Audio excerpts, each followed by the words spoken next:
বিশাল জনসংখ্যার দেশ ভারত, তাদেরকে বলা হয় ক্রিকেট পাগল এক জাতি। বিশ্বব্যাপী ক্রিকেটকে পরিচিত করতে নানাভাবে অবদান রাখছে ভারতীয় ক্রিকেট বোর্ড বিসিসিআই। আবার অনেকের মতে অতিমাত্রায় বাণিজ্যিকীকরণ সর্বনাশ ডেকে আনছে ক্রিকেটের।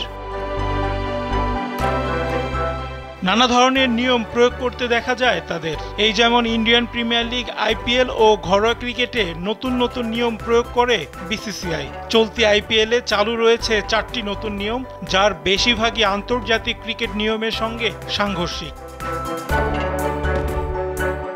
এবার দেশটির ঘরোয়া ক্রিকেটে চালু হতে যাচ্ছে তেমন একটি নিয়ম।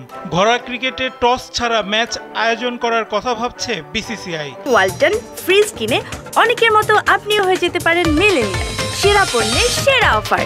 এটি ছাড়াও ঘরোয়া ক্রিকেট পরিচালনার জন্য নিয়মের বড় পরিবর্তন আনতে যাচ্ছে দেশটি।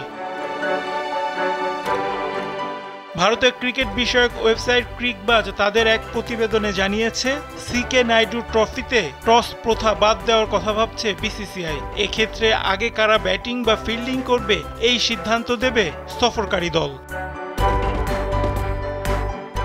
নতুন এই নিয়ম অনুমোদনের জন্য এক্সপ্রেস কাউন্সিলে পাঠানো হয়েছে। বিভিন্ন রাজ্য দলের অধিনায়কের দাবির মুখে ঘরোয়া টুর্নামেন্টগুলোর মাঝে বিরতি দেওয়ার চিন্তা ভাবনা করছে বিসিসিআই। টস প্রথা বাতিলের পক্ষে যুক্তি দেখিয়ে ভারতীয় গণমাধ্যমগুলো জানায়, ক্রিকেটে ম্যাচের ফলাফল নির্ধারণে টস অনেক বড় ভূমিকা পালন করে। টস জয়ী দল পরিস্থিতি অনুযায়ী ম্যাচে আধিপত্য বিস্তার করে। বিশেষ করে এটি টেস্ট এবং টি-20-তে বেশি দেখা যায়। ফলে বছরের পর বছর ধরে চলে আসা নিয়ম বাতিল করার দাবি উঠেছে, যাতে হোম টিমের সুযোগ সুবিধা নেওয়ার বিষয়টি বাদ দেওয়া যায়। আপাতত ছোট পরিসরে এমন কিছু করার কথা ভাবছে বিসিসিআই।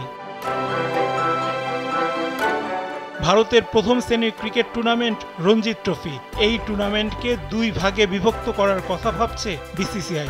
এক্ষেত্রে টি-20 টুর্নামেন্ট সৈয়দ মুস্তাক আলী ট্রফি এবং ওয়ানডে আসর বিজয় হাজরে ট্রফির আগে ও পরে রঞ্জি ট্রফি আয়োজন করা হবে।